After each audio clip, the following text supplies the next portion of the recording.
자, 제가 오늘 공동체에 대한 강의를 하려고 하는데, 자, 공동체에 대해서 이제 오늘 CMF뿐만 아니라 여러분들이 속한 공동체에 대해서 한번 생각을 해보는 그런 시간이 됐으면 좋겠어요. 왜 그러냐 하면, 내가 이제 요즘 딸들하고 우리 딸내미하고 제일 많이 보는 프로가 같이 앉아서 보는 가족 프로그램은 나 혼자 산다는 것 같아. 내가 딸이 중학생 딸 둘을 키우고 있는데, 이 딸하고 같이 앉아서 보는 게 뭐 프로그램이 그렇게 많지 않은 것 같아. 근데 같이 앉아서 보는 프로그램이 이건데, 이걸 보면서 내가 좀 걱정이 돼. 저렇게 혼자 산다 그럴까봐. 혼자 사는 게 좋아 보여서. 사실 저는 교회에서는 가정사역을 하고 있거든요. 주로 제가 교회에서 하는 일이 신혼부부들을 가르치고 있어요. 결혼해서 우리 교회에서 신혼부부들이 오면 제가 전체 디렉팅을 하고 신혼부부 10개 조를 이렇게 10명의 리더들을 세워서 같이 하고 있는데, 사역자 입장에서 봤을 때 이 혼자 사는 프로그램이 이게 좀 문제가 있어 보이는데, 이게 제일 재밌어 사실은. 나도 보다 보면. 그래서 요즘 청년들이 결혼을 되게 늦게 하잖아요. 그리고 저한테 오는 신혼부부들의 나이들이 자꾸 증가해. 내하고 차이가 많이 나야 되는데 별로 안 나는 신혼부부들이 막 들어와. 그럴 때 이제 깜짝 놀라기도 하지만, 요즘 청년들이 가정이라는 공동체를 꾸리는 것에 대해서 크게 관심이 없는 것 같다는 생각들을 많이 하게 돼요. 뭐 연애는 또 하는 게 재밌어서 하겠지만, 결혼하고 가정을 꾸리는 것에 대해서는 청년들이 소망을 꿈꾼다거나 그걸 나는 꼭 해야 됩니다 이렇게 생각하는 것 같지는 않아요. 그래서 요즘 통계상 보면 4집 중에 한 집이 1인 가정이에요. 결혼을 했건 또는 이혼을 했건 나중에 늙어서 혼자 살건 자식들이 다 나갔건 이렇게 혼자 사는 가족이 이렇게 많대. 근데 그 가정을 사실은 잘 들여다보면 해가 거듭될수록 깊어지는 외로움이라는 말이 진짜 맞는 말인데, 외로움은 우리가 잘 못 보고 재밌게 사는 거는 잘 보이잖아요. 저 혼자 사니까 저렇게도 하고 저렇게도 하고 저렇게도 해도 아무도 뭐라 하지는 않겠구나, 이제 이렇게 생각을 한다는 거예요. 혼자 사는 게 좋아 보이게 이렇게 잘 포장을 해놓은 거죠. 실제로는 그 안에 외로움이 분명히 있습니다. 그래서 이게 혼자 사는 거를 계속 그렇게 살다 보면 이제 결국 이렇게 되는 거잖아요. 그죠? 이게 지금 시집장가 못 간 사람들이, 부모들이 아직도 그들을 육아일기를 쓰고 있다는 컨셉으로 시작한 프로그램이잖아요. 저렇게 사는 것도 괜찮아 보이면, 사실은 저게 괜찮아 보이면 이 성경에서 멀어지는 거예요. 성경은 저렇게 살면 안 된다고 오히려 얘기하거든. 성경은 하나님이 사람을 만드시고 제일 먼저 하신 게 가정이라는 공동체를 만드신, 교회를 만드신 것도 아니잖아요. 그죠?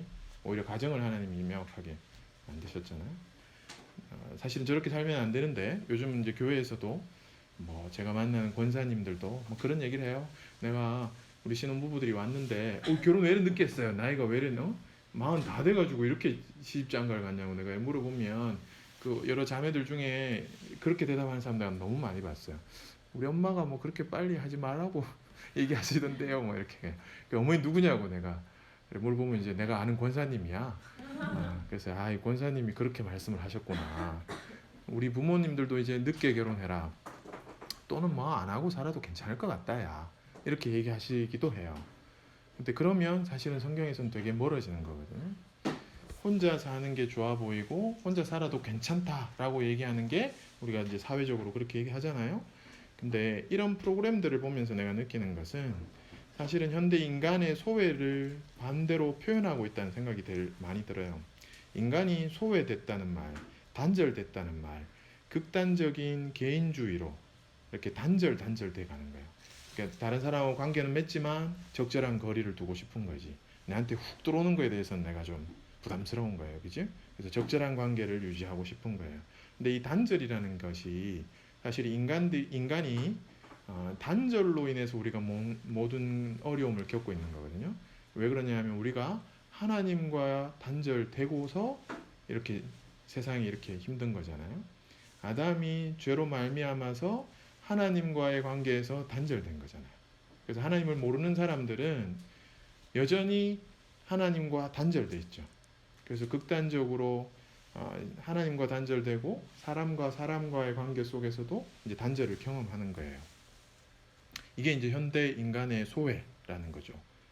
이 자크 엘룰이라는 사람이 그리스도의 자유가 우리 안에 왔다, 이렇게 표현하거든요. 그리스도의 자유. 우리가 예수님을 알 때 사실은 진짜 자유를 경험합니다. 그게 구속이 아니고, 우리가 예수님을 알면 오히려 못하는 게 많고, 죄 짓는 거 못하게 하니까 더 답답할 것 같지만, 그리스도를 만나는 순간 진짜 자유를 누린다, 이렇게 표현했다는 거예요. 그게 무슨 말이냐 하면 인간이 소외됐던 것을 회복하는 거죠. 우리가 예수님을 만나면서 하나님과 교통하고 다시 만나게 되면서 우리가 단절됐던 것을 회복하는 경험을 누리게 되는 거예요. 근데 세상은 이제 반대로 가요. 자꾸 세상 사람들은 하나님으로부터 소외되고 단절되고 인간과의 관계도 적절하게, 그러면서 극단적인 개인주의로 더 단절되고 더 소외되어 가는 거죠. 그래서 현대 인간의 소외, 극단적 개인주의 이렇게 가는데, 그렇게 갔을 때 결과적으로 어떻게 가느냐 하면 대부분 다 돈을 쫓아가거나 성공을 쫓아간다, 이렇게 표현하고 있어요. 만약에 우리가 돈을 쫓아가고 성공을 쫓아간다면 그 끝이 어디냐? 그 끝이 우리가 아직은 안 가봤잖아요. 그죠? 돈도 별로 없고 성공한 것 같지도 않아서 이렇게 갔을 때 이 끝이 어딜까? 우린 잘 모르지만 성경은 그걸 미리 알려주거든. 이렇게 가면 어떻게 온다는 걸. 허무가 온다고 돼 있단 말이에요. 모든 걸 다 가져본 솔로몬이 그렇게 표현한다는 거죠. 헛되다, 이렇게 표현을 한다는 거예요. 다 쫓아가 보지만 결국은 헛돼요. 자, 왜 그러냐? 이걸 이제 잘 표현한 사람이 아브라함 메슬로라는 사람이 욕구 위계론이라는 거를 얘기하는데, 이름이 아브라함 메슬로라서 기독교인이냐? 아닙니다. 그냥 일반 심리학을 전문가인데, 타락한 인간이, 예수님을 모르는 타락한 인간이 갖게 되는 욕구를 이제 설명한 거예요. 첫 번째, 생리적 욕구. 그렇죠. 기본적으로 우리가 먹고 싸고 자고 하는 이 생리적 욕구, 그죠? 우리가 먹고 나면 지금 이제 잠이 오는 이 생리적 욕구, 이거 어렵잖아요. 이게 일방적인 강의 시간을 먹고 나서 하는 게 이게 참 어렵거든. 이 재미라도 있던가 감동이라도 있어야 되는데, 그지? 생리적 욕구가 우리가 당연히 와요. 근데 아까처럼 우리가 많이 먹고 나서 지금 여기 맛있는 거 하나 더 온다고 해서 여러분 먹고 싶겠어요? 그렇게까지 생각은 안 되죠. 욕구라는 것은 충족이 되면 그 다음 단계 욕구로 넘어가요. 그래서 먹고 자고 배부르면 안전에 대한 욕구들이 생겨납니다. 그죠? 안정감을 누리고 싶은, 안전에 대한 욕구가 충족이 되고 나면 사랑과 소속의 욕구, 나도 어딘가 소속되고 누군가로부터 사랑을 받고자 하는 욕구들이 있다는 거예요. 그죠? 근데 만약에 노숙자가 있다면 제일 많은 욕구가 뭐겠어요? 생리적 욕구죠. 그들한테 이 사랑과 소속의 욕구보다는 생리적 욕구가 클 거라는 거지. 근데 그들이 먹고 배부르면 그 다음에 안전의 욕구가 있을 거라는 거죠. 그러니까 이게 올라가요. 그리고 나서는 내가 존중받고 싶은 욕구들. 그리고 이 꼭대기에 뭐가 있냐면 자아 실현의 욕구가 있다. 이렇게 아브라함 메슬로가 욕구 위계론이라는 것을 얘기했어요. 인간은 결국 가만히 놔두면 이렇게 가요. 자아를 실현하려고 해요. 그게 다른 말로 하면 성공하려고 하는 거죠. 돈과 성공을 쫓는 것이 인간의 아주 기본적인 욕구라는 거예요. 근데 이 자아 실현하면 어떻게 되냐 이거지. 요 다음이 없어요. 지금 보면, 그죠? 자아 실현하고 났어. 그럼 뭐가 올까요? 허무가 와요. 안 올 것 같은데. 내가 성공하고 돈도 벌었는데 만족감이 있을 줄 알았는데 또 허무가 오네. 그렇게 얘기하는 거예요. 근데 인간 안에 왜 이런 욕구들이 있냐는 거야. 나는 욕구가 없어요. 별로 먹고 싶지도 않고요. 굳이 난 사랑을 난 안 해줘도 돼요. 이런 사람이 있냐는 거죠. 이런 사람이 있을까요? 사실 없거든요. 그렇게 거부할 수는 있죠. 병적으로. 근데 기본적인 인간의 욕구는 다 욕구를 갖고 있어요. 왜냐? 하나님이 그렇게 만드셨어요. 왜냐하면 하나님도 깊은 갈망이 있으시거든요. 인간을 하나님의 형상으로 창조했다고 얘기하잖아요. 그죠? 그래서 하나님이 이런 갈망이 있어요. 하나님 속에도 내가 어찌 너를 버리겠느냐, 내 마음이 내 속에서 돌아서 나의 긍휼이 온전히 불붙는 듯하다. 하나님이 자기 마음을 설명하시면서 내가 지금 이런 강한 욕구가 있다 이렇게 얘기하거든요. 이 시편에 이런 고백을 하잖아요. 하나님이여 사슴이 시냇물을 찾기에 갈급함 같이 내 영혼을 주를 찾기에 갈급합니다. 이게 시편 기자의 고백이지만 우리 속에도 깊이 들어가 보면 우리가 무엇을 향한 갈망이 있다는 거예요. 그게 생리적 욕구인 사람이 지금 주된 사람이 있고 안전에 대한 욕구가 주된 사람이 있고 다 다른 거예요. 난민들 같으면 어떻겠어요? 어떤 욕구들이 강하겠어요? 안전에 대한 욕구. 이게 얼마나 강했어요. 늘 떠돌아다녀야 되니까. 그죠?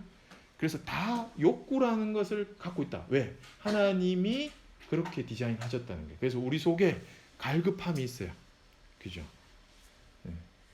인격의 가장 깊은 부분에는 우리가 만족을 향한 갈망이 들어 있습니다. 하나님과 인간은 깊이 갈망할 수 있는 존재예요. 왜냐하면 우리는 하나님의 형상으로 지음받았기 때문에 깊은 갈망이 있어요. 자, 이 깊은 갈망이 무엇인지 성경이 이걸 도대체 어떻게 표현하는지 성경에 이런 말씀이 있어요. 누구든지 목마르거든 내게로 와서 마시라. 인간이 다 목마르다는 걸 예수님 이미 알고 계신 거야. 그래서 너희가 목마를 거야. 나에게 와서 마시라. 나를 믿는 자는 성경의 이름과 같이 그 배에서 생수의 강이 흘러 나오리라 하시니. 아니 갈망이 어디 있냐라고 예수님이 표현하시는데 이 배에서 예수님의 배에서 생수의 강이 흘러넘친대. 이 표현이 좀 독특하지 않아요? 예수님이 우리한테 우리가 목마른 걸 알아서 물을 막 주시려고 하는데 예수님이 표현을 왜 그게 배에서 이렇게 나온다고 표현을 하셨을까? 입에서 확 나오는 것도 아니고 뭐 손에서 나오는 것도 아니고 그죠? 여기서 말하는 이 배가 뭐냐? 이게 목마름을 표현하는 단어인데요. 갈증, 갈망, 이 배, 영어로는 이너모스티빙이고요. 이게 헬라어로는 코일리아라는 단어예요. 요 배라는 단어가 우리는 배로 이렇게 해석을 했는데 한글 성경에는 근데 헬라어는 코일리아, 텅 빈 공간, 채워지기를 갈망하며 또 실상 채워줄 수 있는 어떤 빈 공간. 이 배 속에 빈 공간이 있어요. 아주 깊은 곳에 코일리아라는 공간이 있다고. 거기가 비어 있기 때문에 그걸 채우고자 하는 욕구가 인간에게 있다는 거예요. 무슨 말인지 이해되죠? 그래서 성경에 이런 말이 있어요. 이 같은 자들은 우리 주 그리스도를 섬기지 아니하고 다만 자기들의 배만 섬기나니 교활한 말과 점하는 말로 순진한 자들의 마음을 미혹하느니라. 사람들이 자기 배만 섬긴대요. 예수님 모르는 사람, 예수님을 모르는 사람들이 다 자기 배를 섬긴대. 자기 배는 코일리아예요. 코일리아는 텅 빈 공간인데 거기에 무엇을 넣느냐에 따라서 우리가 그걸 섬긴다는 거예요. 그렇게 성경이 표현해요. 여기 돈을 넣어놓으면 내가 이 돈을 믿고 사는 거예요. 내가 여기에 성공이라는 걸 넣어놓으면 성공을 믿고 사는 거예요. 그죠? 내면의 공허함을 무엇으로 채우느냐에 따라서 그 채운 것들에 대해서 자기 배의 종이 되는 거예요. 그들의 마침은 멸망이요 그들의 신은 배요 라고 하는 이 단어도 똑같은 코일리아예요. 그 영광은 그들의 부끄러움에 있고 땅의 일을 생각하는 자라. 네. 우리가 세상 신을 여기다 갖다 넣어놓은 거지. 그래서 내가 그걸 섬기는 거야. 네. 돈과 성공에서 자기 정체감을 추구하는 걸 얘기하는 거예요. 자, 이게 누군지 알죠? JYP잖아, 그죠? 예전에 이 힐링 캠프에 나와가 이런 얘기를 했단 말이에요. JYP가 세상을 만드신 분을 만나고 싶어요. 예수님 모를 때 얘기거든요. 지금도 뭐 예수님 제대로 아는지는 잘 모르겠어요.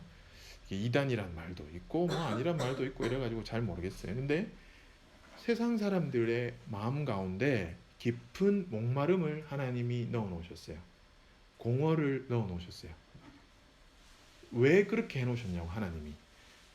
하나님의 형상을 따라서 인간이 지음받았는데 여기 코일리아가 있는데 왜 그렇게 해 놓냐면 모든 영혼의 필요가 있다는 것을 알려주기 위해서요.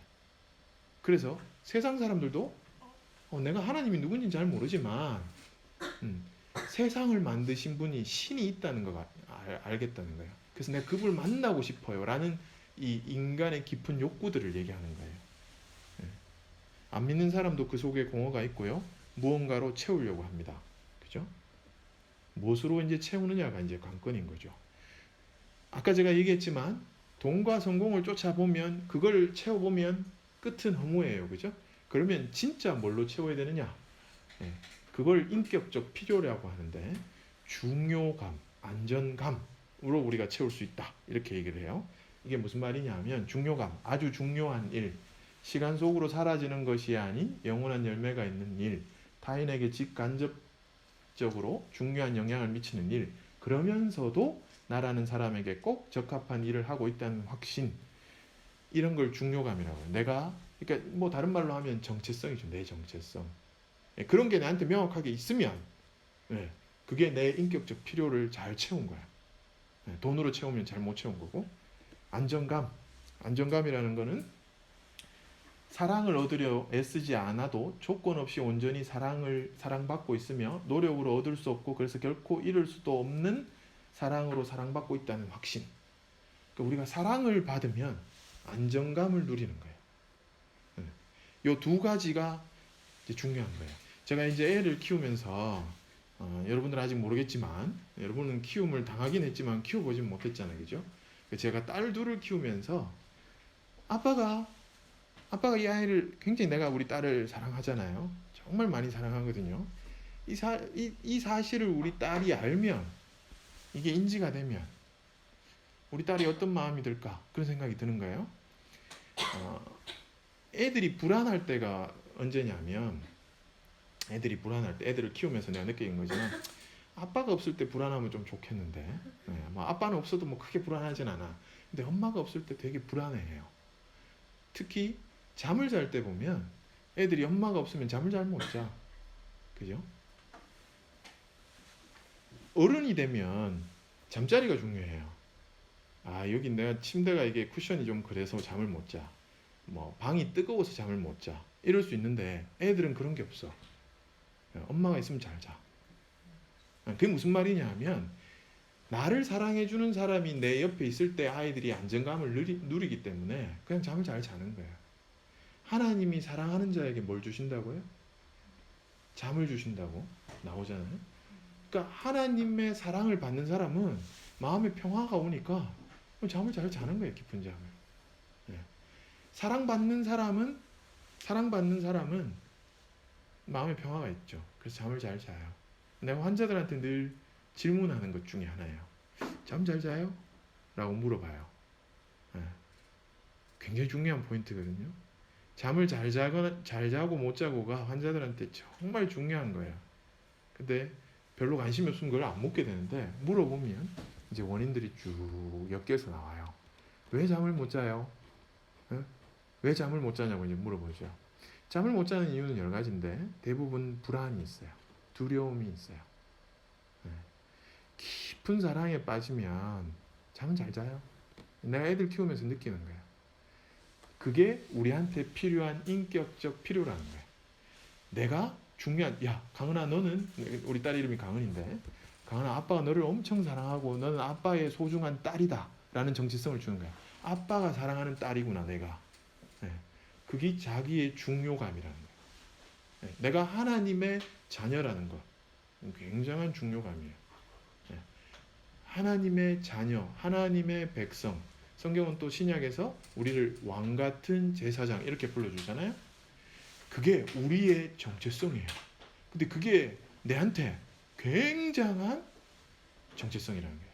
내가 그거를 알게 되면 내 자존감이 굉장히 높아져요.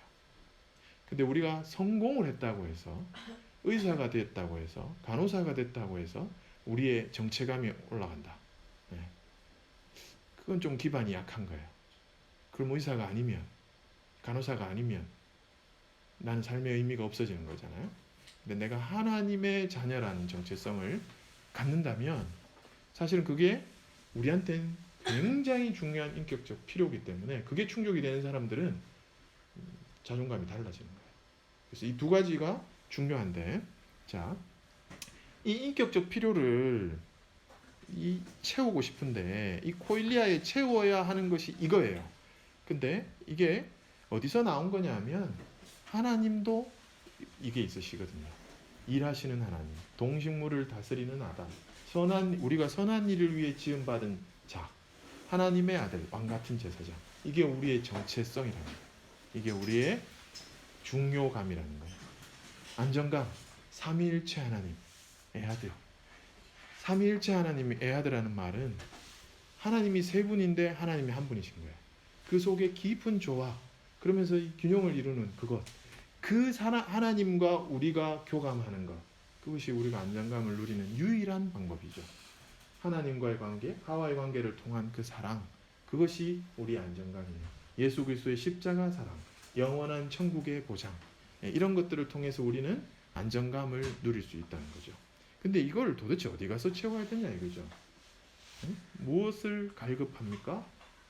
스스로 채울 수 없는 게 이 갈망이 우리 속에 있다는 거예요. 아까 방금 말한 게 우리 스스로 채워져요? 절대 채울 수 없거든요. 이 인격적 필요, 이 중요감과 안정감, 이것의 근원이 어딥니까? 이것의 근원은 오직 예수 그리스도 말고는 없어요. 여러분이 청년의 때에 예수님을 깊이 만나는 것은 여러분의 정체성에 있어서 제일 중요한 거예요. 여러분이 예수님을 깊이 만나면 여러분의 그 인격적 필요들이 거기에서 진짜 채워집니다. 근데 사실 청년들은 관심이 있는 게 많아. 이것도 하고 싶고 저것도 하고 싶고 이것도 하고 싶고 저것도 하고 싶죠. 연애도 하고 싶고 뭐 여러 가지 하고 싶은 게 많죠. 그것을 통해서 내가 채울 수가 있느냐? 그렇지는 않아요. 사실은 근원적으로 우리가 예수 그리스도를 만나는 게 가장 중요해요. 돌고 돌아서 나중에 내가 느끼는 감정, 허무가 올 수 있다는 거예요. 그래서 우리가 청년의 때 예수 그리스도를 깊이 알아가는 것, 이게 필요한데 뭐 어떻게 하는 거냐 이거지. 어떻게 하는 거. 그걸 이제 제가 이제 얘기를 하려고 해도요. 지금 이제 공동체와 나에 대해서 얘기합니다. 그래서 사실은 이 욕구 위계론이라는 것은 타락한 인간이 겪는 거기 때문에 우리가 이렇게 살면 안 되고, 정확하게 얘기하면 제가 이 욕구를 그러면 생리적 욕구를 무시하란 말인가요? 그렇지 않죠. 우리도 먹고 맛있는 거 먹고 잘 자야 돼요. 근데 그게 다가 아니라 성경은 이렇게 얘기해요. 사람이 떡으로만 살 것이 아니요 하나님의 말씀으로 산다고 얘기를 하잖아요. 우리가 떡이 있어야 살아. 근데 진짜 중요한 것은 말씀도 알아야 돼요. 이쪽에서 이 욕구가 충족이 되면 우리는 이쪽으로 전환을 해야 돼요. 안전의 욕구. 사실 어디 가서 안전을 우리가 찾을 수 있겠어요? 좋은 집이 있으면 안전해요? 좋은 차가 있으면 안전해요? 그렇지 않잖아요. 가장 안전한 것은 하나님의 권위 아래, 하나님의 날개 아래 있을 때 가장 안전하다고 표현해요. 독수리 날개 아래 있을 때 가장 안전한 거예요. 그래서 진짜 우리가 청년의 때에 예수 그리스도 하나님을 깊이 만나는 사람은 뭐 굳이 집이 없어도 차가 없어도 우리의 안정감을 누릴 수 있다는 거예요. 사랑과 소속의 욕구. 그렇죠. 사랑받아야 되죠. 근데 성경적으로 얘기하면 우리는 사랑받기 위해 태어났기도 했지만 사랑을 주기 위해, 선한 일을 하기 위해 태어난 사람이라는 거죠. 이 인식이 같이 있어야 돼요. 안 그러면 아니 왜 공동체에서 나를 사랑해 주지 않냐고. 내가 제일 신입생이고 제일 약한데 왜 이 공동체는 나를 배려하지 않아? 이렇게 생각할 수 있죠. 근데 사실 그렇지 않다는 거죠. 나도 사랑받아야 되지만 누군가가 나의 사랑을 필요로 한다라는 관점을 가져야 되는 거죠. 자아 존중, 내가 존중받고 싶죠. 맞아요. 근데 정확하게 얘기하면 우리가 자기 부인해야 될 때도 있어요. 내가 존중받고 나의 존재감을 인정받기를 원하는 것도 있지만 우리는 십자가 앞에서 자기 부인을 해야 될 때도 있다는 거예요. 그래서 타락한 인간과 하나님의 백성은 당연히 달라야 됩니다. 자, 그러면 우리가 자아 실현을 하는 게 맞아요? 아니면 뭘 하는 게 맞겠어요? 정확하게 얘기하면 하나님의 일을 하는 게 맞아요. 우리는. 이해되죠? 그죠? 여러분들이 하고 싶은 일을 하는 게 맞아요? 하나님의 일을 하는 게 맞아요? 답이 안 나와요? 근데 여러분들이 하고 싶은 일이 있기는 있어요? 그게 하나님이 원하시는 거면 좋겠어요? 그죠? 하나님의 일인데 나도 그거 하고 싶어요. 이러면 제일 좋겠죠? 그죠? 그걸 잘 찾는 게 사실 굉장히 중요해요. 그걸 못 찾으면 어떻게 하느냐 하면 돌아가요. 내가 아까 물어봤잖아. 오케스트라가 하나님의 일일 수도 있거든. 그죠? 돌아갈 수도 있는 거죠. 물론 내가 이거 저주하는 거 아닙니다. 사실은 많은 사람들이 돌아가요. 아이들을 키우다 보면 이 아이가 뭘 잘하는지 부모로서 보일 때가 있거든요. 근데 굳이 그걸 안 시키고 싶을 때가 있어.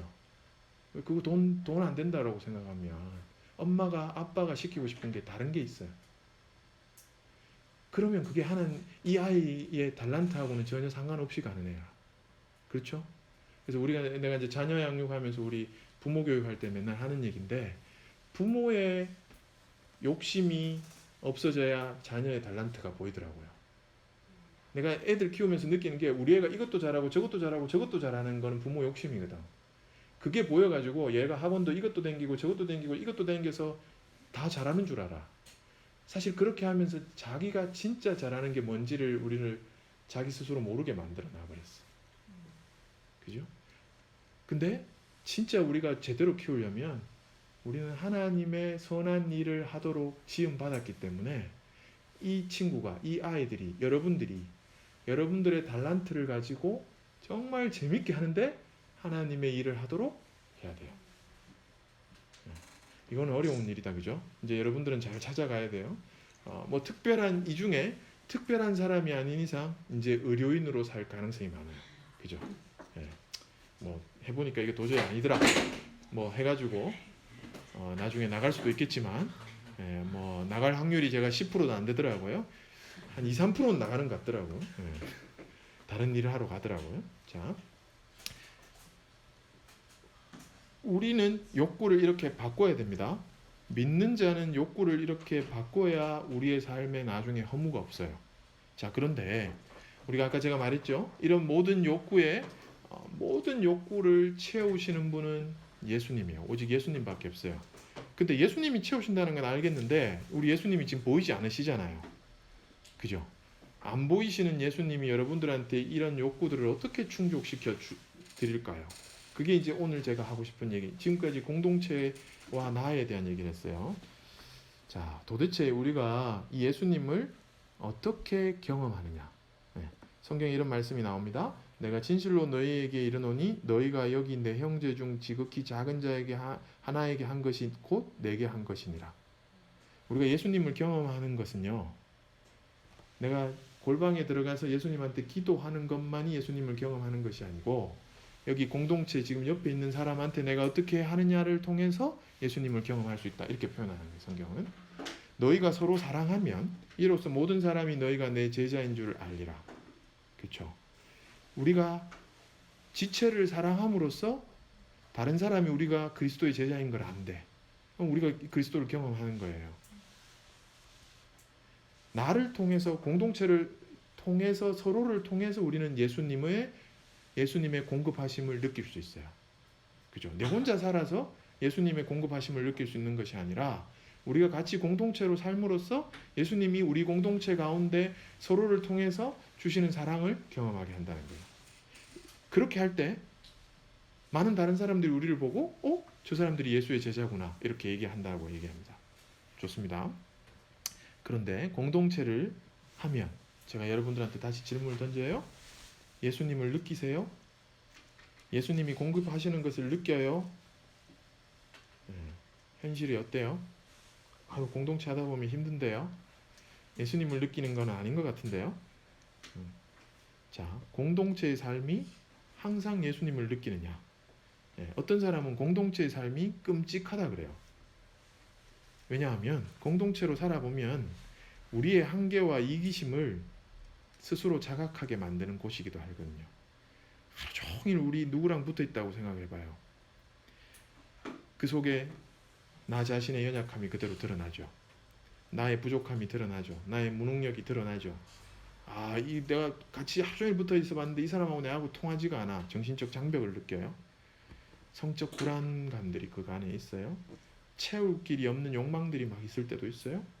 불만도 있어요. 질투도 있어요. 우리가 공동체 하다 보면 누구를 증오하기도 해요. 굉장히 파괴적인 충동들을 만나기도 해요.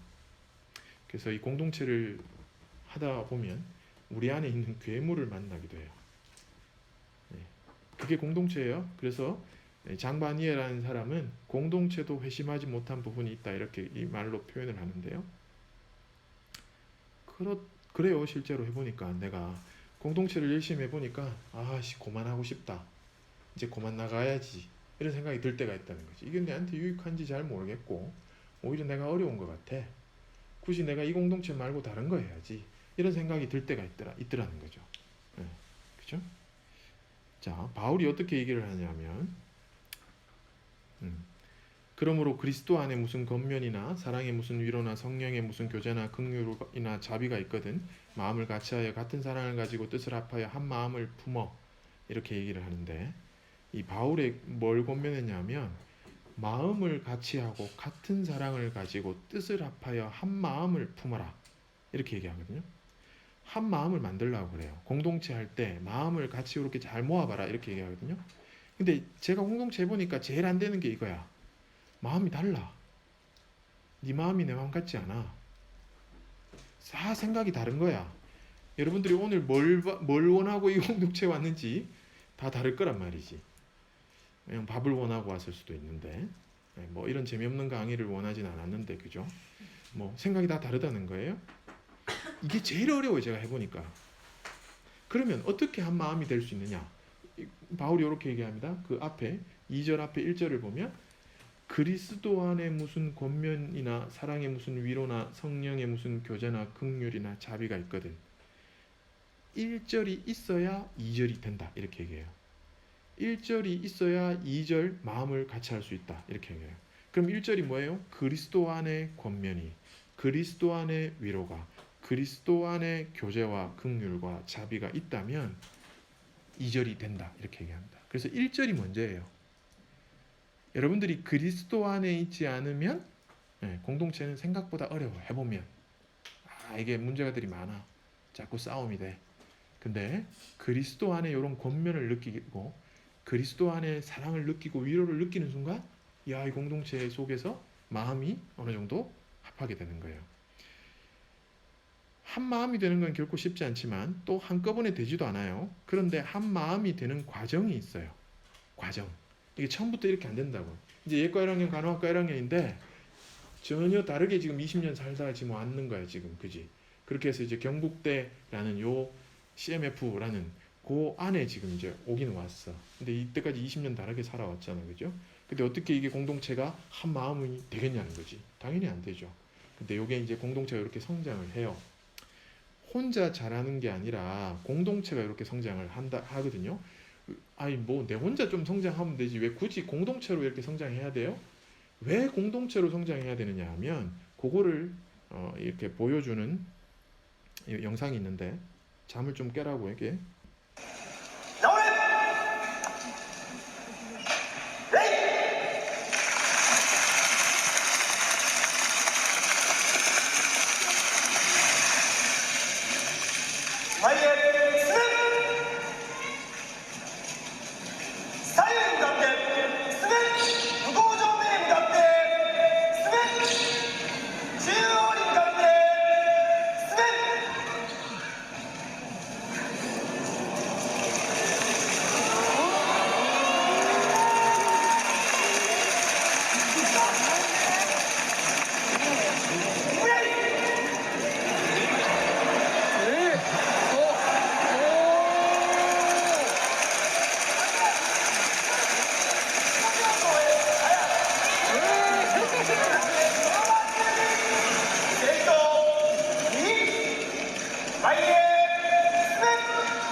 와 소리가 나오죠, 그죠?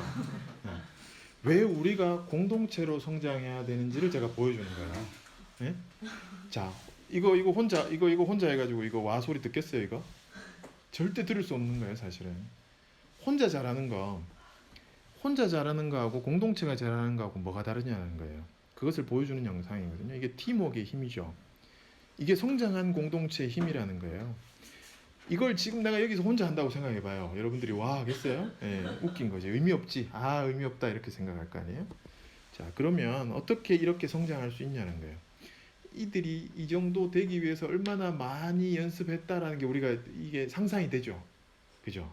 저 짓을 왜 하는지 잘 모르겠지만 이해는 안 되지만 저렇게 잘하려면 굉장히 노력했다라는 건 이해가 되는 거예요. 그래서 우리가 공동체를 어떻게 성장하는가? 공동체 성장하는데 제일 중요한 게 저는 용서라는 것 필요한 것 같아요. 제가 공동체 하면서 누군가를 용서해야 될 일들이 생길 때가 있더라고요. 예, 내가 오히려 용서 받아야 될 때도 있죠. 예, 내가 실수하고 용서 받아야 될 때도 있어요. 용서를 구해야 될 때도. 그리고 공동체에 가장 필요한 것들 중에 또 하나는 인내예요. 인내가 있어야 돼요. 이거 내가 굳이 여기 있어야 돼요. 예, 내가 왜 있어야 되는지 잘 모르겠어요. 지금은 그럴 수 있어요.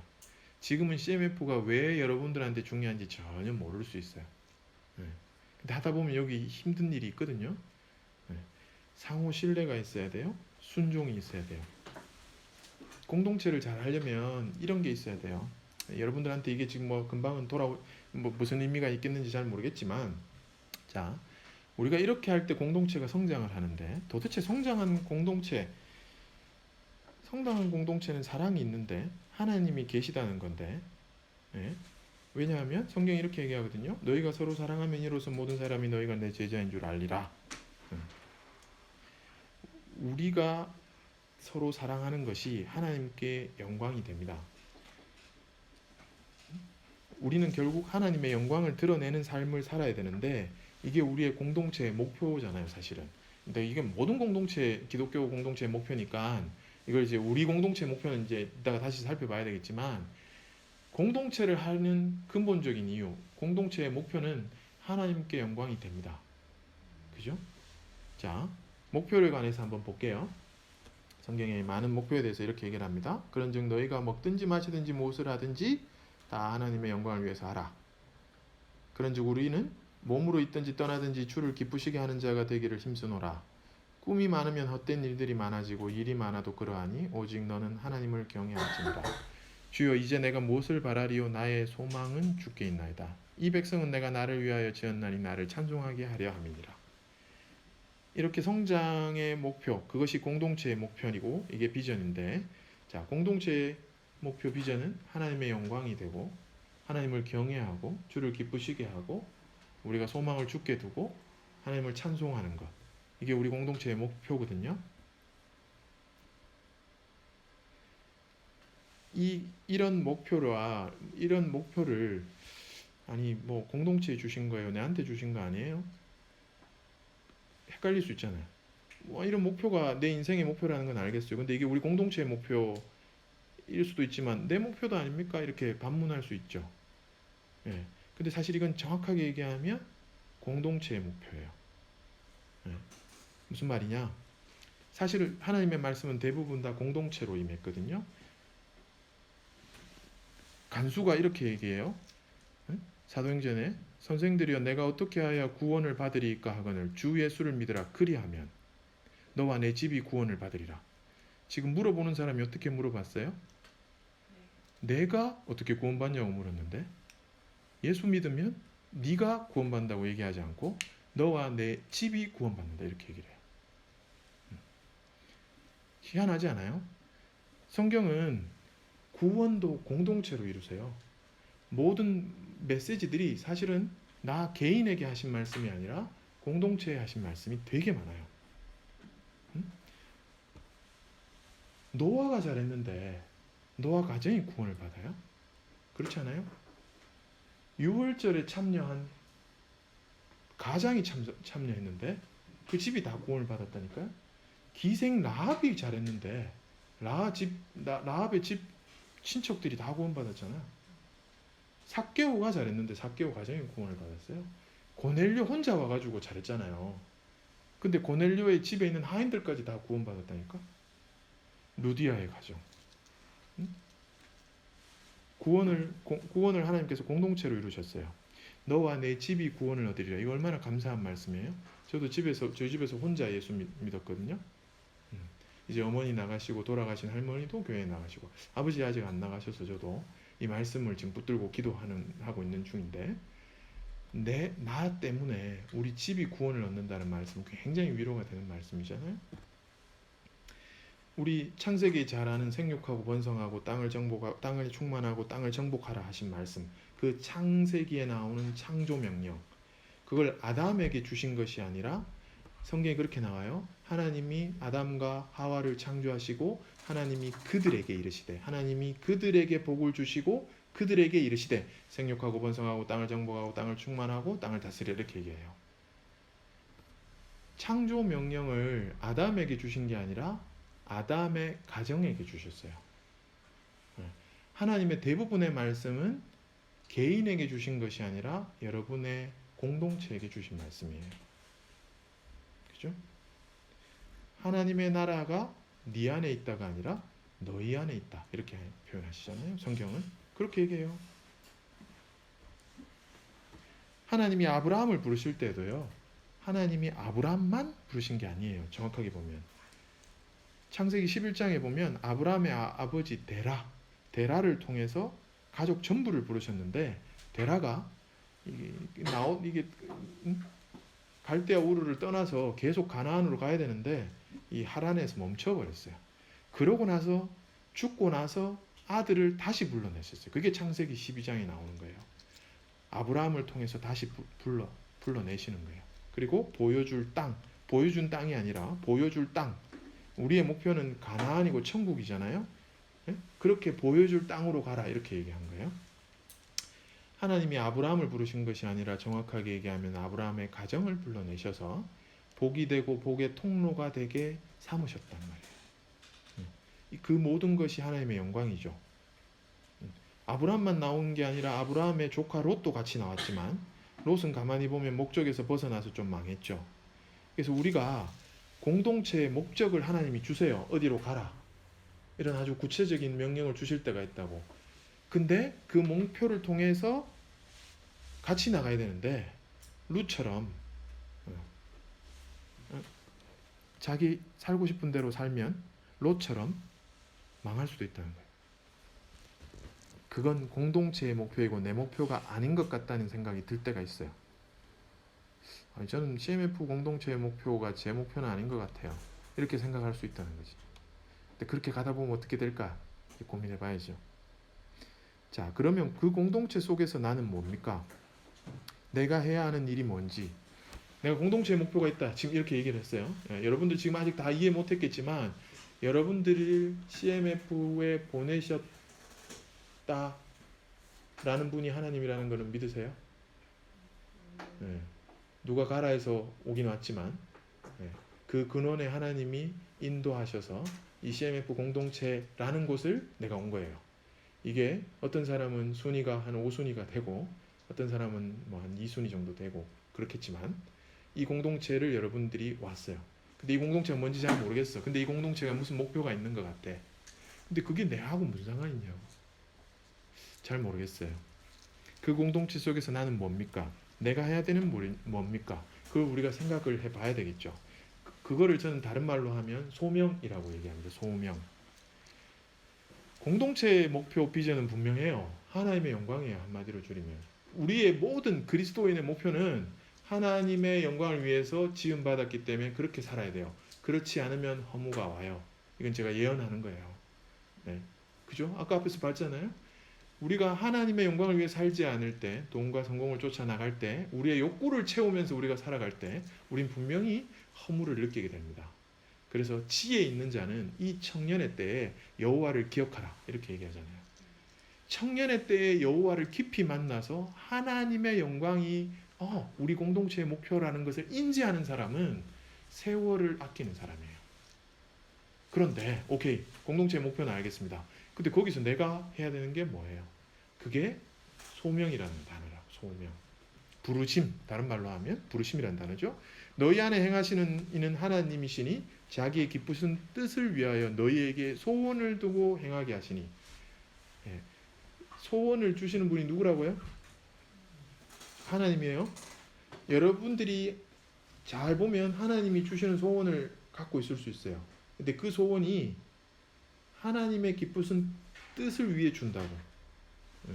표대를 향하여 그리스도 예수 안에서 하나님이 위하여 부르신 부름의 상을 위하여 달려가노라. 부르신 부름이 있어요.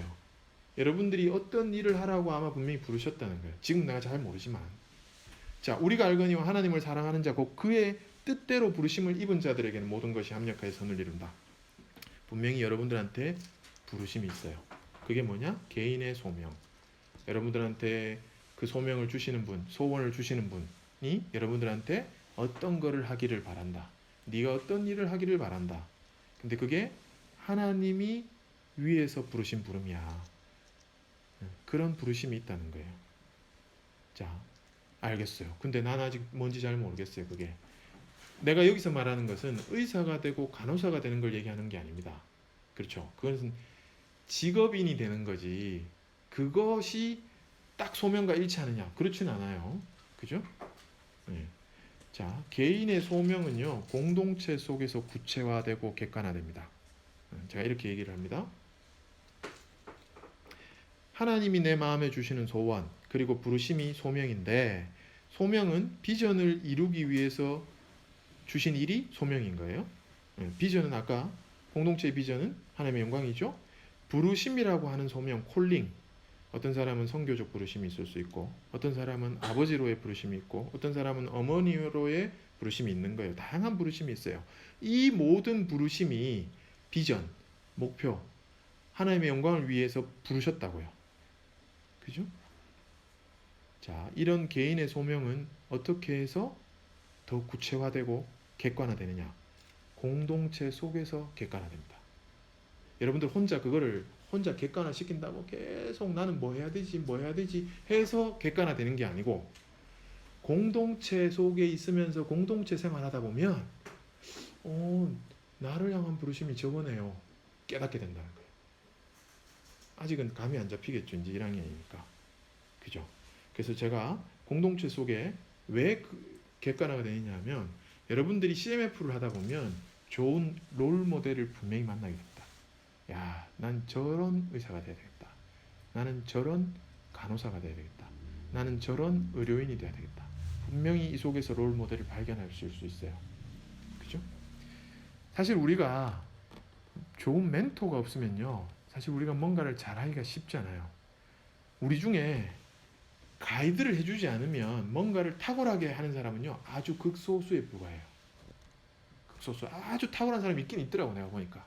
자기 혼자 해도 기가 막히게 하나님의 뜻을 잘 찾아가는 사람은 제가 볼 때는 진짜 몇 프로 안 되지만 있긴 있어요. 그러나 대부분은요, 사실은 좋은 선배, 좋은 멘토, 좋은 목회자, 좋은 의료인들을 통해서 가이드를 받습니다. 제가 그걸 이미 저는 여러분들보다 한 20년 이상 살았잖아, 내가. 그래서 내가 그걸 많이 봤거든. 분명히 많은 책들을 통해서 우리가 이제 CMF에서 하는 뭐 굿닥터 프로젝트 이런 것들을 했었거든요. 이런 것들을 통해서 여러분들이 아마 가이드를 받을 수 있을 거예요. 우리가 오해하는 것은 직업적 부르심을 받았고 그 직업인이 되었다고 다 된 것이 아니라는 거예요. 근데 그게 다 된 줄 알았다. 내가 의사가 되면 난 다 됐다. 내가 간호사가 되면 다 됐다라고 생각해요. 절대 그렇지 않습니다. 하나님이 원하시는 것은 직업이 아니라, 원하시는 부분은 직업이 아니라 직업을 통한 섬김, 직업을 통해서 하나님께 영광을 나타내는 것. 그것이 하나님의 진짜 목적이에요. 무슨 말인지 이해돼요? 여러분들이 의대에 와서, 간호대에 와서 한 반은 이뤘다. 그게 아니라 이제부터, 사실 이제 직업적 의료인으로서의 부르심은 여기에 한 7, 8%는 그렇게 간다고, 내가 통계상. 내가 보니까 한 1, 2%는 이게 아니라고 생각이 돌아가더라고. 딴 데 가더라고. 근데 대부분 여러분들은 직업적 부르심은 이제 거의 온 거예요. 의료인으로서의 부르심으로 들어선 거예요. 근데 어떤 의료인으로서 하나님 부르셨냐라는 것은 이제부터 여러분들이 만들어가는 건데, 여러분들이 멘토링을 받으면서 찾아 나가야 된다는 거지. 근데 그걸 어디서 찾을 거냐고. 그게 딴 데 가서 될 거냐 이 말이지. 제가 그냥 하도 지금 많이 졸아가지고 내가 이 강의가 오늘 쉽지 않은데, 제가 하나 이제 제 얘기를 약간 뭐 한번 얘기를 해드린다면, 제가 아까 전에 그 공보일을 갔다 왔다 했잖아요, 그죠? 그래서 이게 CMF 하고 CMF들끼리 해가지고 공보일 갔다가 제가 인턴을 왔어요. 그래서 제가 인턴을 오니까 나이가 이제 좀 있잖아요. 공보일 갔다가 인턴을 오니까 인턴 생활이 이제 힘든데, 인턴을 하면서 내가 첫 번째 돌았던 과가 뭐냐면 헤마토 온콜로지예요. 혈액 종양내과. 내한테 얘기해. 혈액 종양내과를 내가 인턴을 도는데 제일 먼저 극과를 안 하기로 결정했어요. 돌아보니까 이건 내 거 아니다. 이런 생각이 딱 들었어요. 야, 이걸 이제 우리가 룰아웃 시켰다 이렇게 표현하잖아요. 네, 룰아웃 시켜버렸어요. 왜 룰아웃 시켰냐면 이게 매일 죽는 거야, 환자가. 혈액종양내과를 하니까 입원해가지고 호스피스 병동에 인턴 콜이 있는데, 인턴 콜이 오면 가서 뭐 하느냐? 네, 돌아가신 분 줄 다 뽑아드린 거, EKG 뽑고 코줄 뽑고 CVP 뽑고 전부 다 이제 줄 뽑아주러 가는 게 인턴 잡이었거든요. 그러면 콜이 와서 올라가면 싸늘한 시체를 이제 보는 거지. 방금 돌아가신. 콜이 올 때마다 올라가서 이걸 뽑아주면서 야, 내가 이게 충격인 거야. 인턴 처음으로 인턴하면서 헤마토온콜로지를 도는데 야, 이과는 진짜 보람없겠다. 그렇지 않아요? 맨날 죽는 것만 보니까 내가 사람 살리려고 의사 하려고 의사 됐는데 맨날 죽는 것만 보고 앉아 있으니까 이래가지고는 안 되겠다 해서 내가 그 과를 절대 안 하기로 했어요. 예. 근데 아까 전에 내가 섬에 갔을 때 옆 섬에 있었던 나랑 가장 제일 친한 친구가 내과를 전공하고 나서 펠로우를 하는데 헤마토온콜로지를 하는 거야. 야, 나는 제일 먼저 안 하기로 결정한 게 그 과인데 이 친구가 왜 그걸 하는지 이 너무 궁금하더라고요. 근데 이제 나는 대구에 있었고 이 친구는 서울에 있었기 때문에 나중에 이제 내가 학회를 가서 서울에 가서 이 친구 집에 가서 하룻밤 이제 같이 지내면서 친구한테 물었어요. 야, 난 네가 내과 한다 하길래 뭐 내과 하든 뭐 심장내과 하든 뭐 이런 거 할 줄 알았는데 왜 온콜로지를 했냐? 맨날 죽는 거 그거 보고 뭔가 보람이 있냐? 난 제일 처음 룰아웃 시킨 게 그건데 이렇게 얘기했거든요. 근데 이 친구가 자기도 똑같대요. 내가 그렇게 물었어요. 그런 거 하면서 내 환자 보면서 기적을 경험한 적 있냐? 환자가 3개월 살고 6개월 살고 뭐 1년 있으면 돌아가실 것 같은데 거기에서 기적을 경험한 게 있냐라고 물으니까 한 번도 자기도 기적을 경험한 게 없대. 통계상 한 6개월 사실 것 같으면 거의 6개월 안에 돌아가신대. 근데 그거 봐라, 왜 그걸 했냐 이렇게 물으니까 이 친구 하는 말이 자기가 서울대에서 펠로우를 했는데 서울대 지금 통계학으로 그래요. 우리나라에 암이라는 진단을 받으면 서울대병원, 삼성병원, 아산병원이 전체 60%의 환자를 봐요. 네. 지방에서 암이라는 진단을 받으면 다 요 세 개 병원을 가는 사람이 60%라고.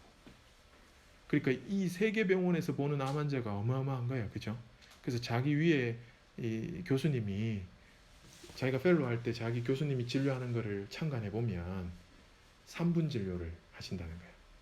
그렇게 봐도 어마어마한 환자가 밖에서 기다리고 있으니까 그걸 다 봐주지 못하는 거야. 3분 진료하는데. 그래, 그런 걸 보고 왜 그걸 하냐고. 네. 그러면서 자기가 생각한 건 뭐냐면 내가 서울, 아산, 삼성에서 근무하면 안 되겠다 라는 생각이 들었대요. 거기 너무 많이 몰리니까. 그래서 자기가 어디로 갔냐면 이제 쪼매난 병원, 샘 안양병원이라고 기독병원인데 안양으로 갔어요. 거기 가서 이제 온콜로지 과정을 해요. 혈액종양내과 과정을 하는데 이 친구의 철칙이 뭐냐면 신환이 오면 50분 봐주는 거. 이게 이 친구의 철칙이에요. 모든 환자를 자기도 재진 보면 3분 본대요. 3분 얘기할 거 말고는 잘 없대. 근데 신환이 오면 50분을 봐준대. 그럼 50분 동안 뭐 하냐는 거지. 50분 동안 서울, 아산, 삼성에 가서 이래저래 치료를 받다가 그냥 거기 가도 별로 별 수 없다라는 걸 알고 온 신환이거든. 자기한테 완전히 처음으로 온 신환이 없고. 근데 그런 환자를 만났을 때 50분 동안 보호자하고 그 환자를 다 놔두면서 이때까지 한 2년, 3년치 자료를 다 가져오게 해서 그거를 처음부터 끝까지 다 설명을 해주는데 50분 걸린대요. 아이고, 어머니 여기 암이 이렇게 처음에 요만큼 1.5cm짜리 생기셨네요. 그래서 요거는 수술을 할 수 있어서 수술을 하셨네요. 수술하고 나서 항암치료 이걸 했는데 아이고 이게 항암에 부작용이 생기셨네요. 그래서 항암을 요걸 바꾸셨었다. 그죠? 그러고 나서 또 괜찮았는데 2년 후에 다시 재발됐네요. 재발해서 또 이렇게 하고 이걸 다 설명하는데 50분 걸려요. 사진 하나하나씩 다 띄워가지고 그렇게 한테 보호자한테 다 설명을 해. 내가 그 외래 간호사한테 내가 물었어요. 직접 만나서. 그렇게 환자를 보는데 그 환자 어떻게 되냐고. 50분 동안 설명을 하잖아요. 그러면 이 환자와 이 보호자가 밖에 나와서 하는 말이, 예, 환자가 보호자한테 이렇게 얘기를 한대요. 야들아, 난 딴 병원 안 갈란다.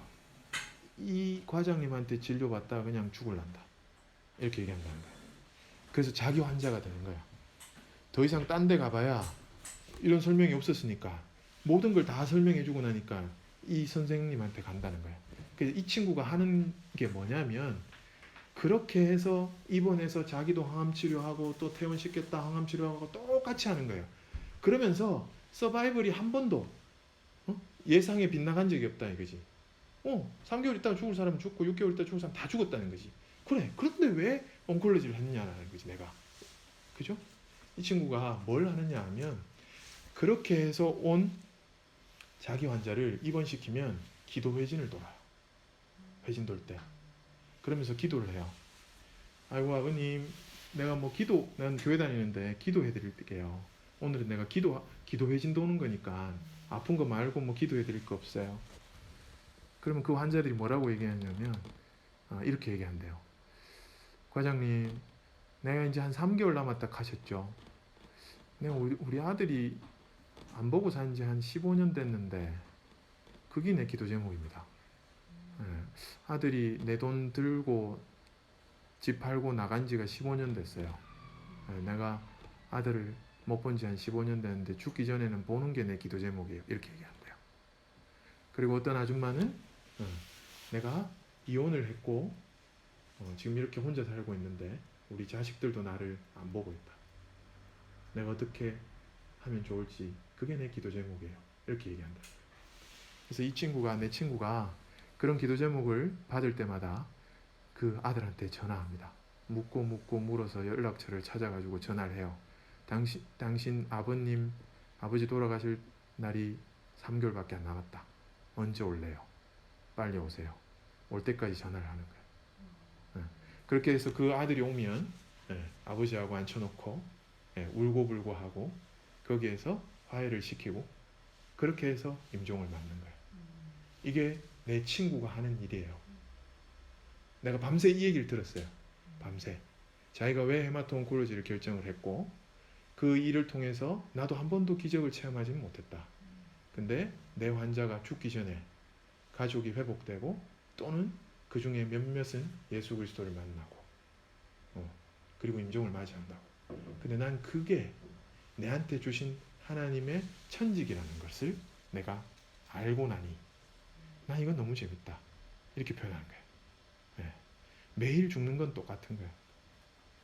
난 인턴하면서 그게 매일 죽는 거 보면서 내 입고 안 해야 되겠다. 제일 먼저 룰아웃 시켰거든. 내가 오류를 범한 거예요. 그죠? 물론 나도 이제 내 소명을 찾아갔죠. 근데 분명한 것은요. 공동체 속에서 여러분들이 이런 모델을 찾을 수 있습니다. 만날 수 있어요. 그게 공동체를 해야 되는 이유 중에 저는 하나라고 얘기하는 거예요. 가이드 받지 못하면 우리가 그리스도인으로서 우리가 의료인으로서 우리가 어떻게 살아야 되는지 여러분들 학교 과정 가운데 그 내용이 있냐고. 없어요. 없어요. 내가 이런 얘기를 학교에서 배운 적이 없어요. 그죠? 만약 이런 얘기를 내가 학교에서 배웠다면 내가 인턴하면서 그렇게 쉽게 롤아웃 시켰겠어요? 더 고민 안 했겠어요? 우리가 어떤 간호사가 되어야 되는지 그리스도인으로서 어떤 의료인이 되어야 되는지를 배울 수 있는 유일한 곳이 저는 CMF라고 보는 거예요. 그렇다면 여러분들의 소명이 공동체에서 구체화되고 객관화되어져 갑니다. 이건 하루아침에 되는 게 절대 아니에요. 공동체 속에서 가는 거예요. 자, 이제 제 얘기 빨리빨리 이제 넘어가는데 공동체를 하면서 이제 우선순위가 있어요. 우선순위가 있어야 돼요. 내가 공동체에 올인해라 이런 말을 지금 하려고 하는 게 아니에요. 이 공동체를 할 때 아주 우선순위를 잘 가지고 여러분들 해야 돼요. 여러분들이 CMF가 어떤 사람은 5순위기도 하고 어떤 사람은 2순위기도 하고 그렇잖아요. 그죠? 맞아요. 이게 그런데 우리가 공동체를 할 때 어떤 우선순위를 가져야 되는지 그 예수님의 본을 보고 제가 알려드릴게요. 이 말씀을 다 읽으려면 힘든데 이 말씀이 누가복음 6장의 이 말씀이 예수님의 공생의 3년을 요약해 놓은 거예요. 요걸 내가 이렇게 정리를 해요. 예수님이 기도하시러 산으로 가서 밤이 새도록 기도하시고, 예수님이 한 번씩 기도하러 산으로 올라가서 기도하시는 때가 있었어요. 그리고 내려오셔가지고 제자들을 부르사 그 중에 12를 택하여 사도라 칭하였으니, 제자 12를 택해가지고 그들하고 3년 같이 사셨어요. 그죠? 그리고 병 고치고 능력이 예수께로부터 나와 모든 사람을 낫게 했다. 이거를 이렇게 얘기를 해요. 이것은 솔리터리 라이프. 나와 하나님 앞에서 나의 솔리터리 라이프인 거예요. 그리고 이것은 커뮤니티 라이프예요. 그리고 이것은 미니스트리 라이프예요. 사역이에요. 사역. 자, 예수님이 솔리터리 라이프를 했어요. 산에 올라가 홀로 기도했어요. 이거는 이해해 주세요. 우리 딸이 이렇게 그린 거예요. 초등학교 3학년 때 그린 거라서 이 정도의 산에 올라가서 기도하는 걸 그려달라니까 이렇게 그려주더라고요. 이건 제가 저작권을 2,000원에 지불하고 샀습니다. 솔리터리 라이프가 있어야 돼요. 우리의 삶 가운데. 그리고 나서 뭘 해야 돼요? 커뮤니티 라이프가 있어요. 커뮤니티 해야 돼요. 커뮤니티. 그리고 나서 미니스트리.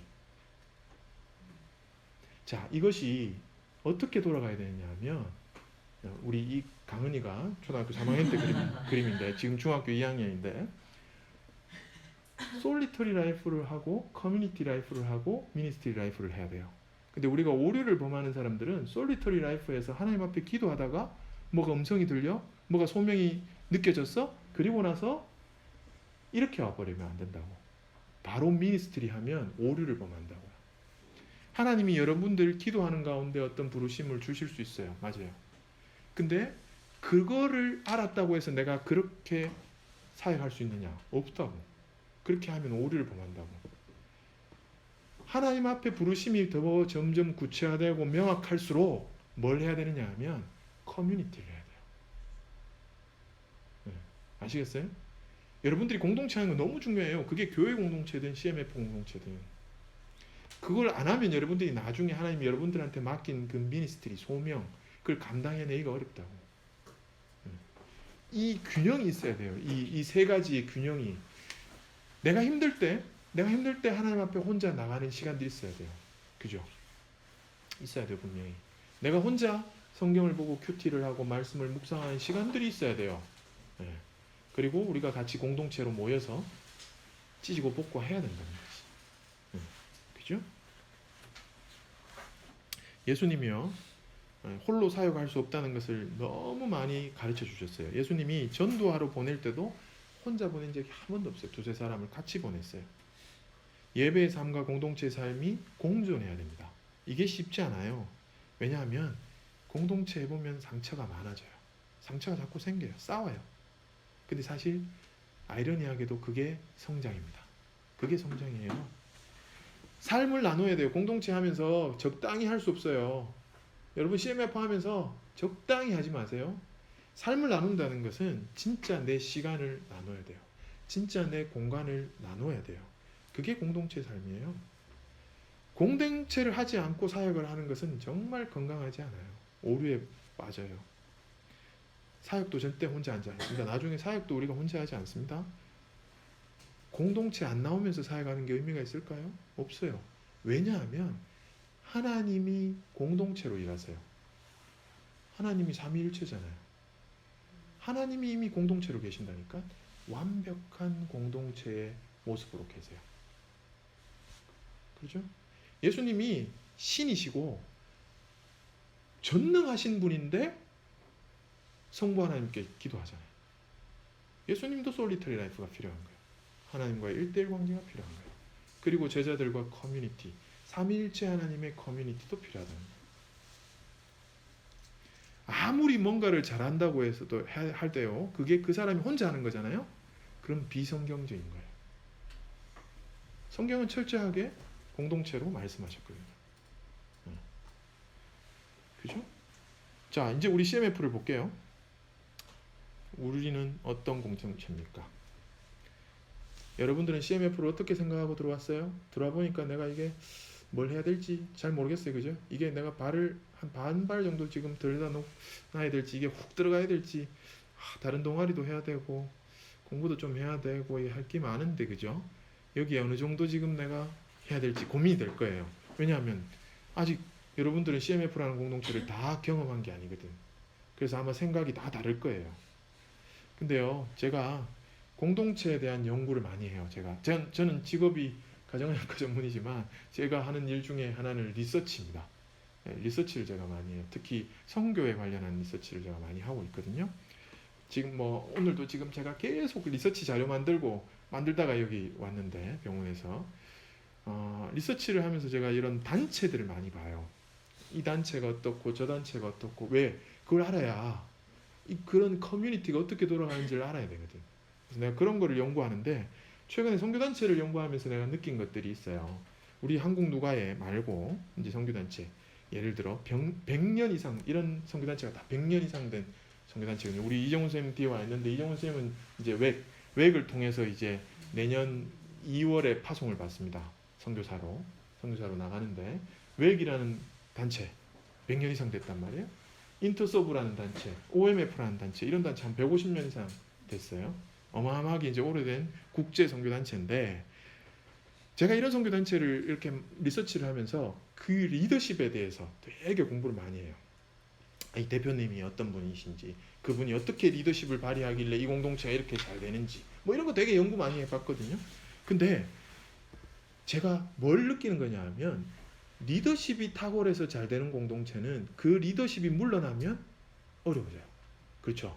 그리고 만약에 리더십이 잘 돼서 잘 되는 공동체라면, 그 리더십이 만약에 실수를 해버리면 그 공동체가 위험에 빠져요.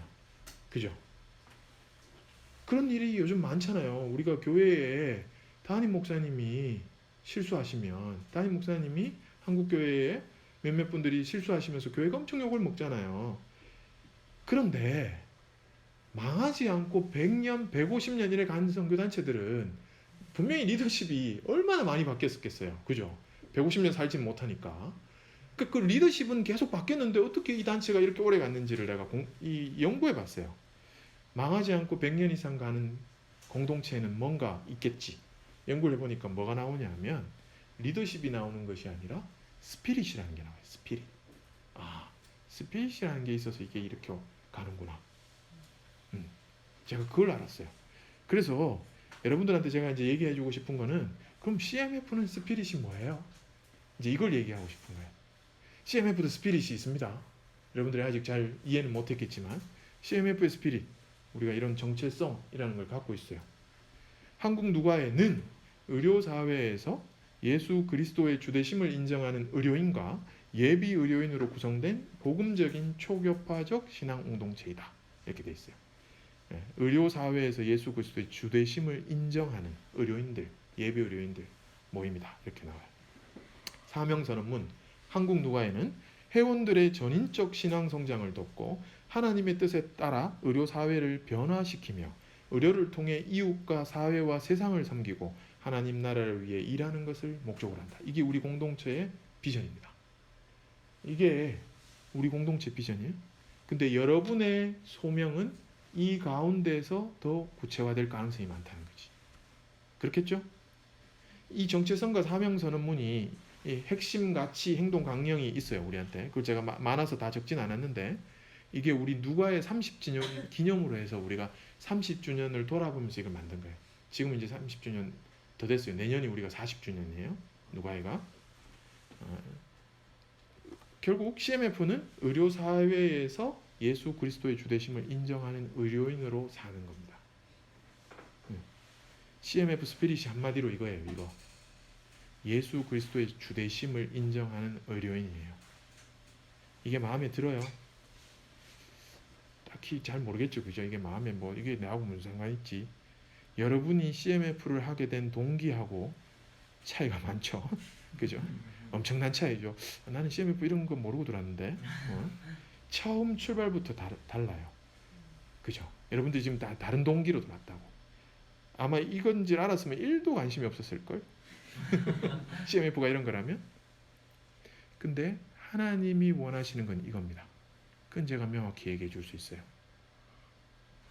우리는 아마 CMF를 열심히 하다 보면 이렇게 되어져 갈 겁니다. 내가 CMF를 열심히 하다 보면 의료사회의 주대심을 인정하는 의료인으로 자랄 겁니다. 그건 내가 확실히 얘기해 줄 수 있어요. 그렇게 되어져 가고 가야 됩니다. 의료사회에서 그리스도의 주대심을 인정하는 기독 의료인으로 우리는 공동체 속에서 계속 자라갈 거예요. 혼자 하지 마세요. 혼자 해서 이거 된다고 생각하지 마세요. 연합해야 돼요. 근데 그 안에서 자기 달란트대로 할 겁니다. 하면서 자기의 소명을 잘 찾아 나갈 거예요. 그게 우리 CMF예요.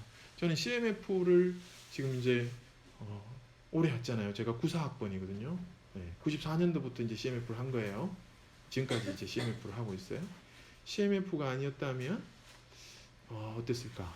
이제 돌아보면 내가 참 의사로서 이렇게 돈을 쫓지 않을 수 있었겠나? 성공을 쫓지 않고 갈 수 있었겠나? 자신 없어요. 여전히 우리 가운데 그런 유혹들이 있어요. 특히 우리는 전문직이라는 타이틀 때문에 의사, 간호사 어디 가서 자기 전문직이라는 타이틀 때문에 굉장히 세속화되기 쉬운 직업 중에 하나예요. 안타깝게도 결혼을 잘 안 해. 요즘 사람들이. 근데 그리스도인들도 잘 안 해. 우리 간호사들 기독교인인데 별로 결혼에 소명이 없는 간호사들 내가 너무 많이 봤어. 혼자 돈 벌고 혼자 돈 쓰기엔 충분해. 그래서 그냥 편해. 그래서 가정에 대한 소망이 별로 없더라고요. 그래서 내가 보면서 너무 안타까운 거예요. 근데 CMF는 그렇지 않거든요. CMF를 하면 그 가운데 우리가 어떤 의료인으로 살아야 되는지, 어떤 공동체를 통해서 우리가 성장되고 어떤 공동체를 추구해야 되는지 분명히 배우게 됩니다. 여러분들 아직 이제 시작 단계죠. 근데 분명한 것은 제가 약속해 드릴 수 있는 것은 CMF가 여러분들을 예수 그리스도의 주되심을 인정하는 의료인으로 자라게 해줄 거라는 거예요. 자, 마지막으로 우리는 어떻게 해야 할 건가? 바울이 우리에게 얘기를 하는데 그들이 사도의 가르침을 받아서 이것도 뭐 다 읽지 않을게요 지금. 이렇게 줄여줄게요. 자, 사도행전에 이래 나옵니다. 공동체를 어떻게 해야 되느냐 하면요, 가르침이 있어요. 이 가운데 항상 가르침이 있어요. 그리고 서로 교제하고 떡을 떼는 일이 있어야 돼요. 우리 오늘 먹었잖아요, 그죠? 먹고 놀아야 돼요. 그리고 기도해야 돼요. 그렇게 하다 보면 기사와 표적이 일어납니다. 그리고 우리가 공동체가 진짜 잘 되는 공동체는 어떠냐면 모든 물건을 서로 통용하고 필요에 따라 나누는데 이건 정말 유무상통인데 네 아니고 내 것도 아니고 네 것도 아닌 그런 거잖아요. 이거 정말 어려운 얘기죠. 근데 이게 하나님의 은혜가 있으면 공동체가 이렇게 됩니다. 우리가 연애할 때도 잘해야 되는 게 밥 먹는 거잖아요, 그죠? 공동체 할 때 잘해야 되는 게 밥 먹는 거예요. 밥을 같이 잘 먹는 게 굉장히 중요해요. 교제하고 떡을 떼면요, 마음이 열려서 힘써 기도할 수 있습니다. 예수님이 말씀하셨잖아요. 내가 생명의 떡이라고. 그죠? 하나님께서 은혜를 주십니다. 공동체를 통해서. 그래서 여러분들이 공동체를 위해서 헌신하다 보면 사실 손해보는 것 같지만 내 시간이 아깝고 내가 공부도 못했고 내 성적은 떨어졌고 이렇게 생각할지 모르지만 공동체에서 여러분들의 헌신을 통해서 하나님이 여러분들한테 다시 쏟아 부어주시는 그 은혜를 한번 경험하기 시작하면 전 사실 여러분들한테 감히 얘기하지만 공부 너무 추구하지 마요. 공동체를 추구해요. 그 속에 배우는 게 훨씬 더 커요. 성적 좋은 사람이 좋은 의사, 좋은 간호사 안 됩니다. 생각보다. 정말 좋은 의료인이 되는 것은요, CMF를 통해서 성장하더라고요. 좋은 의료인이 되기 위해서 성적이 좋아야 되느냐? 어느 정도 돼야죠. 그러나 진짜 좋은 의료인이 되기 위해서 배우는 긍휼 이런 것들이 세상 가운데 그렇게 있지 않아요. 그래서 여러분들은 CMF를 잘 하면 그 속에 롤 모델을 발견하고 그 속에서 가이드를 받고 그 속에서 멘토링을 받기 시작하면서 여러분들이 그 달란트로 자기가 하나님께서 주신 그 소명을 잘 쫓아가게 되는 거예요. 자, 그래서 결국은 너희 안에 착한 일을 시작하신 이가 그리스도 예수의 날까지 이루실 줄을 우리는 확시하노라. 여기도 보세요. 네 안에서 착한 일을 시작하신 이가 아니에요. 너희 안에서. 너희 안에서. 우리가 어떤 일을 이루어 나간다면요, 그것은 전적으로 그리스도가 우리 공동체 안에서 행하시는 일이 될 거예요. 그죠? 내가 하는 일이 아니에요. 하나님의 일이에요. 근데 하나님이 우리를 통해서 하시지 나를 통해서 하시지 않는다는 거예요. 그래서 공동체적 접근이 미니스트리, 사역을 할 수 있어요. 착한 일을 이룰 수 있다는 거죠. 자, 이제 마지막 여러분들에게 물을게요. CMF가 아까 전에 우리가 들어가면서 여러분들이 적었잖아요. 어떤 공동체인지, 여러분들한테 어떤 의미의 공동체인지. 예. 근데 이제 제가 다시 물어요. 앞으로 여러분들이 CMF를 어떤 공동체로 생각할 건지 묻고 싶다는 거예요. 이걸 그냥 대충 뭐 적당히 뭐 다른 동아리 하듯이 뭐 그렇게 생각할래요? 아니면 제대로 할래요? 저는 여러분들에게 그걸 도전하고 싶은 거예요, 오늘. 예. 제가 학창 시절에요. 저도 동아리를 이것만 한 건 아니란 말이에요. 제가 아까 전에 얘기했잖아요. 밴드를 했다고, 그룹 사운드를 했다고. 근데 저한테 CMF가 없었다면, 만약 없었다면 그런 생각을 많이 해봐요.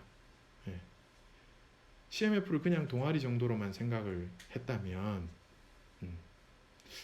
아마 제가 인생을 어떻게 살지 겁이 날 정도로 그런 생각들이 든 적이 있습니다. 그렇게 하지 마시길 바래요. 이게 여러분들의 인생이 저는 달려있다, 이렇게 제가 얘기하고 싶어요. CMF가 여러분들의 인생을 바꿀 수 있습니까? 예, 바꿀 수 있습니다. 제발 부탁드려요. CMF를 제대로 하셔야 돼요. 제대로 하세요. 우리 경상도 대구 말로 단디해야 됩니다, 이걸. 저는 CMF를 감히 이렇게 얘기해요. 목숨 걸고 한번 해보라고. 이 공동체를, 이 커뮤니티를. 그러면 여기에 여러분들의 소명과 여러분들의 비전이 그대로 있습니다. 그걸 경험합니다. 그걸 제가 선배로서 확신 있게 얘기해 드릴 수 있어요. CMF의 공동체 무브먼트, 공동체 가운데 나의 친구들, 그 친구들이 여전히 아까 전에 제가 얘기했지만, 밥 먹을 때 잠깐 얘기했지만, 여전히 그 친구들이 내한테 큰 도전이에요. 그리고 우리가 무언가를 하기 위해서 그 친구들과 같이 뭔가를 하는 거죠. 내가 하는 게 아니라 우리 가운데 거하시는 하나님이 우리 가운데 착한 일을 시작하시니가 그리스도 예수의 날까지 그걸 이루어 가시는 거거든요. 그래서 공동체 속에서 여러분들이 잘 자라기를 이렇게 제가 바랍니다. 제가 기도하고 마칠게요.